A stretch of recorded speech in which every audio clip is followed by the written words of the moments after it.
اس کی حمد و ثنا کے بعد میری آج کی گفتگو کا موضوع عدت کے متعلق ہے۔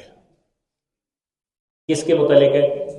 عدت۔ یہ ایک شرعی مسئلہ ہے، اور جس کو میں نے یہ آپ کے سامنے، یہ قرآن حکیم میرے سامنے پڑا ہوا ہے، آپ زیارت کر لیں اس کی۔ میں اس سے مسئلہ بیان کروں گا اور اس سے ہی آپ کو سمجھاؤں گا کہ عدت کے بارے میں ہمارا دین، ہمارا اسلام اور ہمارا قرآن کیا کہتا ہے۔ کیونکہ دیگر مسائل آپ سنتے رہتے ہیں، میری کوشش ہوتی ہے کہ میں ہر موقع پہ، جس موقع پہ مجھے موقع ملے کہ میں آپ سے مخاطب ہوں، تو میں آپ کو کوئی دین کی ایک نئی چیز بتا دوں، وضاحت کر دوں، جو شاید آپ کو پہلے پتہ ہو، تو کم از کم جو ہے ہمارے ذہنوں میں وہ چیز تر و تازہ ہو جائے۔ جو عدت ہے وہ عورت کے حق میں قرآن میں نازل کی گئی ہے، مرد کے حق میں عدت نہیں نازل کی گئی ہے۔ یعنی اگر کسی عورت کی عدت وہ 3 طرح کی ہے۔ ایک وہ عورت جس کا خامند فوت ہو جائے، اس کو عدت میں بیٹھنا لازم ہے۔ ایک وہ عورت جس کو طلاق ہو جائے، اس کی عدت گزارنا لازم۔ ایک وہ عورت جو حاملہ ہو، اس کی عدت گزارنا لازم۔ یہ تینوں عدتیں اللہ نے اپنے قرآن میں نازل فرمائی ہیں، تینوں قسم کی عدت۔ چلو پہلے میں دوسری جو ہمارا موضوع نہیں ہے وہ آپ کو شارٹ کر کے بتا دوں کہ اگر کوئی عورت حاملہ ہے اور اس کا شوہر وفات پا جاتا ہے یا اس کا شوہر اسے طلاق دے دیتا ہے، دونوں صورتوں میں وہ جب تک بچہ پیدا نہیں کر لیتی وہ اپنے شوہر کے گھر میں عدت میں بیٹھے گی، اور عدت میں نان، نفقہ اور خرچہ شوہر نے ادا کرنا ہے۔ اگر فوت ہو گیا تو اس کے ترکے سے ادا کرے گا، اگر وہ شوہر نے طلاق دے دی تو شوہر کی جو ترکہ اور وراثت ہے اس میں سے عدت کے پیسے دیے جائیں گے۔ تو دونوں صورتوں میں عدت میں جو عورت بیٹھے گی اس کا نان، نفقہ اور اس کا خرچہ کون ادا کرے گا؟ اس کا شوہر۔ اگر فوت ہو گیا تو اس کے ترکے سے، اگر اس نے طلاق دے دی تب بھی اس کے ذمے شریعت نے لازم قرار دیا ہے، شریعت نے لازم قرار دیا ہے کہ اس کے وہ شوہر اس کو چاہے اس نے طلاق دے دی، کسی بھی وجہ سے دے دی، وہ شوہر اس کے نان نفقے کا عدت کے دوران اس کا خرچہ وہ پورا کرے گا۔ یہ ہمارا قرآن کہتا ہے، یہ ہمارا دین کہتا ہے، یہ ہمارا اسلام کہتا ہے۔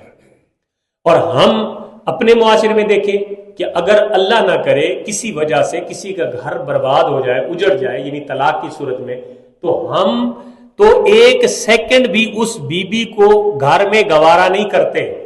شوہر نے تو دے دی، اس کے جو بہن بھائی ہے، اس کے جو والدین ہیں، وہ بھی 1 منٹ کے لیے برداشت نہیں کرتے۔ اور حالانکہ یہ شرع اس کا حق ہے کہ اگر کسی وجہ سے طلاق ہو گئی تو وہ بیوی، وہ عورت اسی گھر میں کسی کمرے میں عدت گزار کے 3 مہینے کے بعد وہ اپنے میکے روانہ ہو جائے اور اپنے ماں باپ کے گھر جائے۔ یہ ہمارا شرعی اصول تھا۔ لیکن اس سے پہلے ہم جو ہے وہ سارا کچھ اس کو جناب اس کی کاندھوں پہ ڈال کے اس کو گھر بھیج دیتے ہیں۔ تو یہ ایک شرعی اصول ہے۔ ہمارا چونکہ موضوع آج ہے ایسی عورت جس کا خاوند فوت ہو جائے، تو ہمارا دین اس کے بارے میں کیا احکامات نازل کرتا ہے، ہمارا دین اس کے بارے میں کیا کہتا ہے۔ جو طلاق والی عورت ہے تو اس کے لیے 3 مینسز، 3 حیض اس کی عدت ہے، وہ یعنی 3 جو اس کے پیریڈ ہے وہ انتظار کرے گی، اور اس کے بعد وہ عورت جہاں چاہے اس کے ولی یا وہ خود نکاح کرنے کی اہلیت اور اجازت رکھتی ہے شریعت۔ میں نے سورہ بقرہ کی آیت نمبر 234 تلاوت کی ہے، جس میں اللہ رب العزت نے ارشاد فرمایا والذین یتوفون منکم، اور تم میں سے جن کو وفات ہو جائے، جو فوت ہو جائیں، وَيَذَرُونَ أَزْوَاجًا، اور وہ اپنے پیچھے بیویاں چھوڑ دیں، یعنی ان کی منکوحہ، ان کی بیوی وہ زندہ ہے اور اس کا شوہر فوت ہو جائے، تو یہ کیا کرے؟ یتربصن بانفسہن اربعۃ اشہر وعشرا، تو وہ اپنے آپ کو روکے رکھے، وہ انتظار کرے 4 اشہر 4 مہینے وعشرا اور 10 دن، 4 مہینے اور 10 دن وہ عورت اپنے آپ کو روکے رکھے۔ کس سے روکے رکھے؟ غیر محرم کی نظر سے اپنے آپ کو بچائے اور بناؤ سنگھار سے اپنے آپ کو روکے رکھے، یہ شرعی طور پہ اس پہ لازم ہے۔ اب پہلے ہم سمجھ لیتے کہ عدت ہے کیا۔ بنیادی طور پہ عدت کا معنی، مطلب اور مفہوم اور تعریف یہ ہے کہ وہ عورت جس کا شوہر فوت ہو جائے یا وہ عورت جس کے شوہر نے اسے طلاق دے دی ہو، وہ اس مخصوص وقت میں نہ بناؤ سنگار کرے گی، نہ ریشمی کپڑے پہنے گی، نہ سرما لگائے گی، نہ تیل لگائے گی، نہ خوشبو لگائے گی، نہ بلا ضرورت گھر سے باہر جائے گی۔ یہ عدت کا مفہوم، تعریف اور مقصد ہے۔ آپ کہیں کہ عدت کیا ہے، تو عدت کی تعریف آپ کو سمجھ آ گئی کہ عدت کے دنوں میں چاہے وہ کون سے بھی قسم کی عورت ہو جو عدت کے دنوں میں ہے، اس پہ لازم ہے کہ وہ اپنے گھر کی چار دیواری کے اندر رہے، وہ تیل نہ لگائے، وہ بناؤ سنگھار نہ کرے، وہ زیب و زینت نہ کرے، وہ خوشبو نہ لگائے، وہ سرما نہ پہنے۔ اچھا، سرمے کی تو باقاعدہ حدیث پاک میں آج ہی، چونکہ میرا موضوع تھا تو میں نے مطالعہ کیا اس بارے میں کہ نبی کریم صلی اللہ علیہ وسلم کی بارگاہ میں حضرت ام سلمہ فرماتی ہیں، زوجہ محترمہ ہے حضور کی، ازواج مطہرات امہات المومنین میں سے، وہ فرماتی ہیں کہ ایک عورت آئی اور نبی پاک صلی اللہ علیہ وسلم کی بارگاہ میں عرض کی کہ یا رسول اللہ صلی اللہ علیہ وسلم، میری بیٹی کا شوہر فوت ہو گیا، میری بیٹی کا شوہر فوت ہو گیا، کیا میری بیٹی سرما لگا سکتی ہے؟ آپ نے فرمایا نہیں لگا سکتی۔ اس نے پھر پوچھا، آپ نے فرمایا نہیں، پھر پوچھا، فرمایا نہیں۔ 3 بار اس نے اجازت طلب کرنے کی کوشش کی، جیسے ہمارے ہاں لوگوں کو مسئلہ چاہیے ہوتا ہے نا تو وہ سوراخ بنانے کی کوشش کرتے ہیں کہ کسی طریقے سے شریعت ہمیں کوئی تھوڑی سی جگہ دے دے اور ہم اس میں بیٹھ جائیں۔ اس نے 3 مرتبہ سوال کیا، حضور نے 3 دفعہ بغیر ہی لوچت کے کوئی رستہ نہیں دیا، آپ نے فرمایا وہ نہیں لگا سکتی۔ تو یہ نہیں، اب سرما لگانے سے کیا ہوتا ہے، کوئی اتنی بڑی بات نہیں ہے، لیکن شریعت مطہرہ نے اس بات کا خاص خیال رکھا ہے کہ جو شرعی احکام ہیں ان پہ کما حق عمل ہو جائے، اور نبی رحمت صلی اللہ علیہ وسلم نے اس کی وضاحت بھی اپنے عمل سے، اپنے قول سے فرما دی ہے۔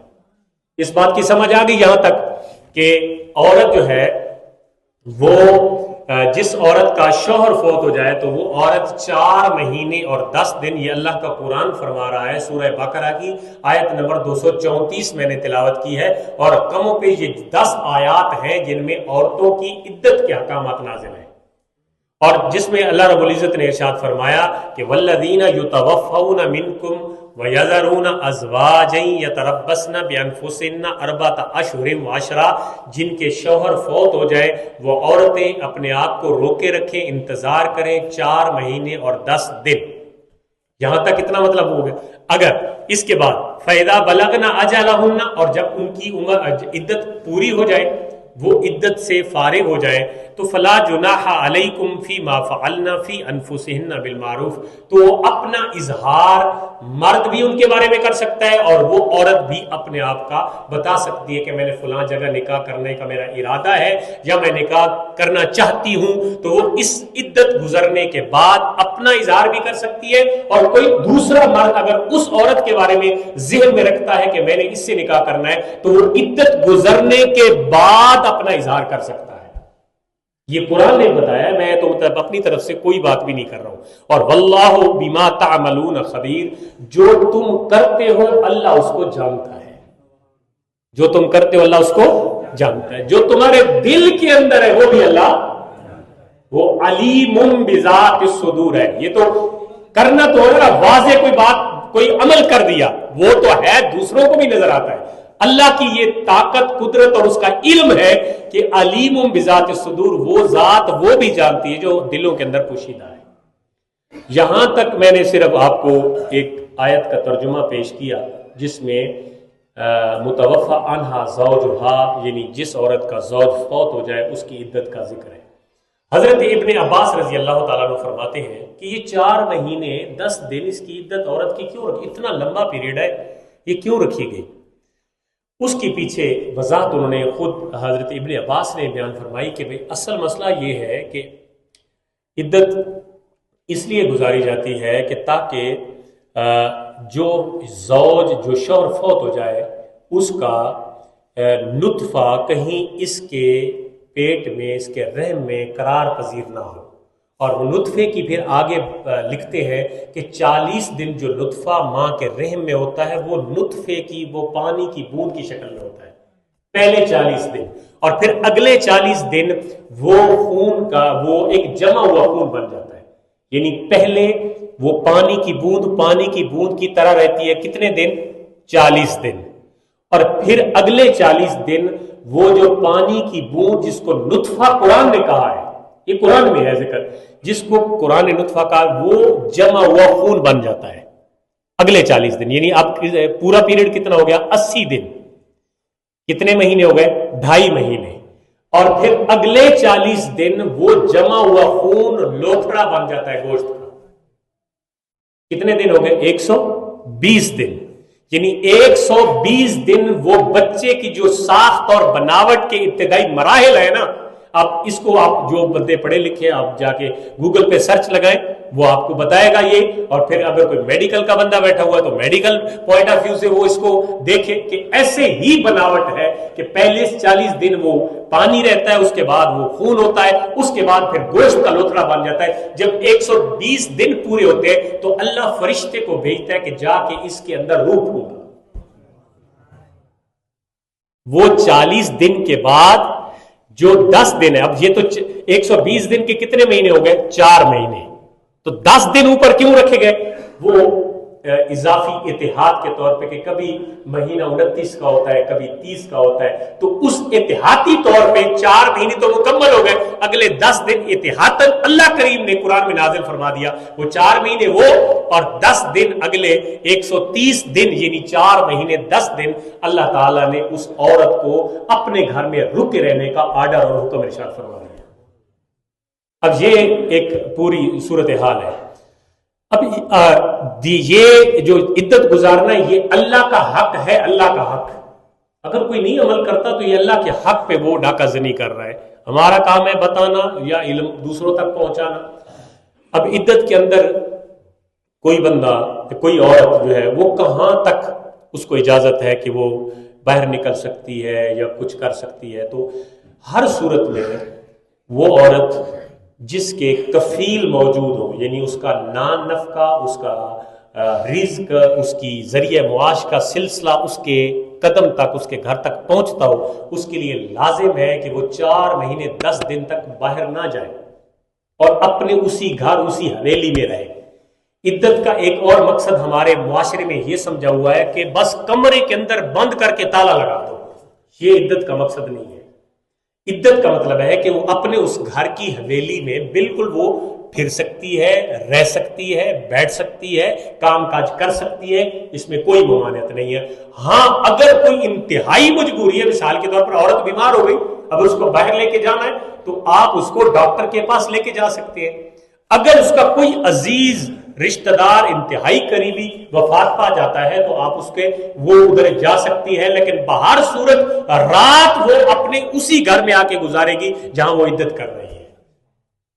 اور اس کے خرچے کا ذمہ دار اس کے شوہر کا جو نان نفقہ ہے، جو اس کے شوہر کا ترکہ ہے، وہاں سے اس کو ادا کیا جاتا رہے گا 4 مہینے 10 دن تک. اور تمام لوگوں پہ، معاشرے کے تمام لوگوں پہ یہ بات لازم ہے. اس کے خاندان اور رشتہ داروں پہ تو علل اعلان لازم ہے، اور معاشرے کے دیگر لوگوں پہ بھی یہ بات لازم ہے کہ عدت کے دوران اس عورت کے اوپر کوئی ظلم نہ کیا جائے، اس کو کوئی پیغام نہ بھیجا جائے. یعنی نکاح کا پیغام قرآن نے منع کیا نہیں بھیجنا یہ عدت کے دوران. اور پھر اس کے جو ضروریات زندگی ہیں اس کا خیال بھی ہر صورت میں رکھا جانا چاہیے. یہ معاشرے کی ذمہ داری ہے. اللہ کے پیارے محبوب صلی اللہ علیہ وسلم کی پاک بارگاہ میں اس طرح کی بہت ساری مثالیں آئیں اور آپ نے اس کے بارے میں، عدت کے بارے میں وضاحت فرمائی. ہمارے ہاں سوال یہ ہے کہ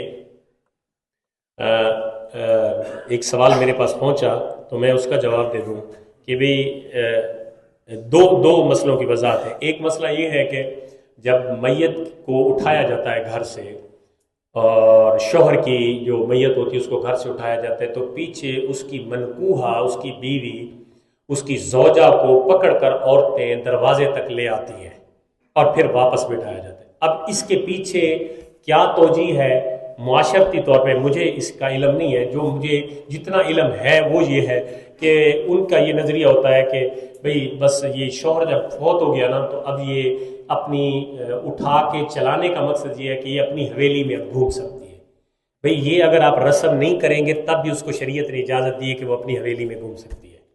آپ کے اس طرح ایک نئی بدعت جاری کرنے کا آپ کو کوئی حق نہیں ہے، اور نہ ہی آپ اس کو رواجن پروان چڑھا دیں کہ نہیں جی عورت کو پکڑ کر میت کے پیچھے چلائیں گے وہاں تک اور پھر اس کو اجازت ہوگی. تو بھئی قرآن کہتا ہے، جب قرآن ہے ہمارے پاس تو ہمیں رواج بنانے کی کیا ضرورت ہے؟ اس میں یہ ہے کہ آپ اچھا یہ ہمارے ایریے میں بھی یہ رواج ہے، ہمارے ایریے میں بھی، ادھر بھی یہ رواج ہے. ادھر بھی میں نے اس پہ بیان کیا تھا عدت پہ کہ لوگ جو ہے وہ عورتوں کو چارپائی کے پیچھے دروازے تک چلاتے اور پھر بٹھا دیتے، اور توجیہ بیان یہ عورتیں کرتی ہیں کہ بس یہ اس کے جانے کے بعد جو ہے یہ عورت یا عدت مکمل نہیں کر سکے گی، بھئی اس کو اجازت ہوگی، یا یہ ہے کہ وہ گھوم سکتی ہے. ایک بات تو ان کی ٹھیک ہے کہ وہ گھوم سکتی ہے اس چار دیواری کے اندر، لیکن دوسری اجازت کسی عورت، کسی مرد، کسی عالمہ، کسی عالم کو یہ اجازت نہیں ہے کہ وہ اس عورت کو کہے کہ جی اب یہ چونکہ میت اٹھی تو یہ تھوڑا سا چل لیا تو اس پہ عدت نہیں ہے. قرآن نے اس کے لیے 4 مہینے 10 دن کی عدت لازم قرار دی ہے، اس کو ہر صورت میں گزارنی ہے.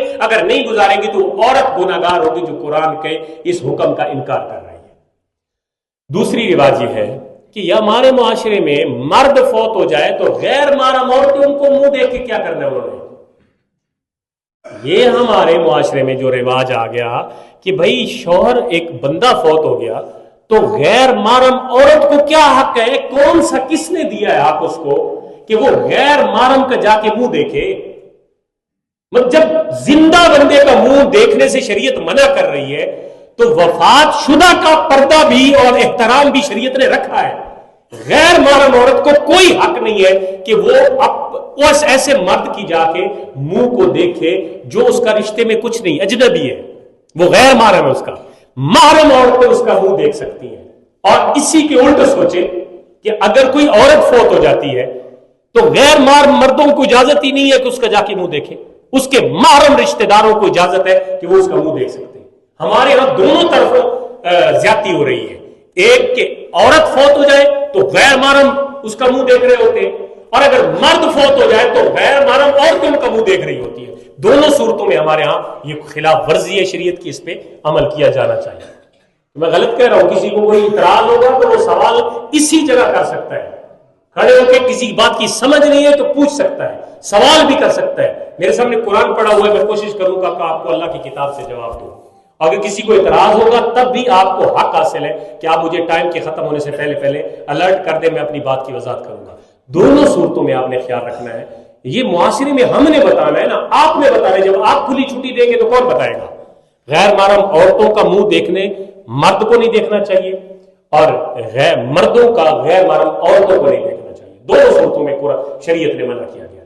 اور یہ جو عدت کے مسائل میں نے بیان کر دیا ہے کہ اس میں حضرت ام سلمہ کی ایک روایت ہے، حضرت زینب بنت جحش کی ایک روایت موجود ہے کہ آپ فرماتی ہیں کہ نبی کریم صلی اللہ علیہ وسلم نے ارشاد فرمایا جو عورت عدت میں بیٹھی ہے اس کو نکاح کا کوئی پیغام نہ بھیجو، اور اس عورت کو یہ کہو کہ نہ وہ بھڑکیلے کپڑے پہنے، نہ خوشبو لگائے، نہ تیل لگائے، نہ سرما لگائے، نہ مہندی لگائے. یعنی زیب و زینت اور بناؤ سنگھار کے تمام عمل جو ایک عورت کو اپنے مرد کے لیے لازم ہوتے ہیں کہ وہ ان پہ عمل کرے، عدت کے دوران وہ عورت نہیں کرے گی.